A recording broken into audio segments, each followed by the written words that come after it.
వెళ్ళాము. ఎందుకంటే అప్పుడు మేమున్న పీజీ అంత కంజెస్టెడ్గా అండ్ వెంటిలేషన్ ఉండేది కాదు.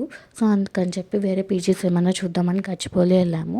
గచ్చిబౌలి వెళ్ళినప్పుడు అక్కడ మాకు నచ్చిన పీజీస్లో వేకెన్సీ లేదు, అండ్ కొన్ని పీజీస్ అసలు నీట్గా లేవు, అండ్ కొన్ని పీజీస్లో ఫుడ్ బాగోదని చెప్పారు. సరే ఇంకెందుకు, మేమున్న పీజీయే బెటర్ అని చెప్పి ఇంకా మేము సరే ఇంకా వెళ్ళిపోదామని చెప్పి వెళ్ళేటప్పుడు ఎలానో ఆఫ్టర్నూన్ అయిందని చెప్పి పక్క లోకల్కి వెళ్ళాము. పక్క లోకల్ అయితే ఆంబియన్స్ చాలా బాగుంది, అలా అని ఫుడ్ కూడా బాగుంది. ఒకసారి వెళ్ళి ట్రై చేయొచ్చు, బాగుంది. దాని తర్వాత అలానే బయటకు వచ్చాం కదా, ఇంకా మళ్ళీ రూమ్కి వెళ్తే బయటకు రావాలంటే బద్ధకం అందరికీ. సో అందుకే ఒకేసారి స్నాక్స్ ఏదైనా షాపింగ్ చేద్దామని అక్కడే స్టార్ బజార్కి వెళ్ళాము. అక్కడే జూడియో స్నాక్స్, వెజిటబుల్స్, అన్ని ఫ్రూట్స్ అన్నీ ఉంటాయి.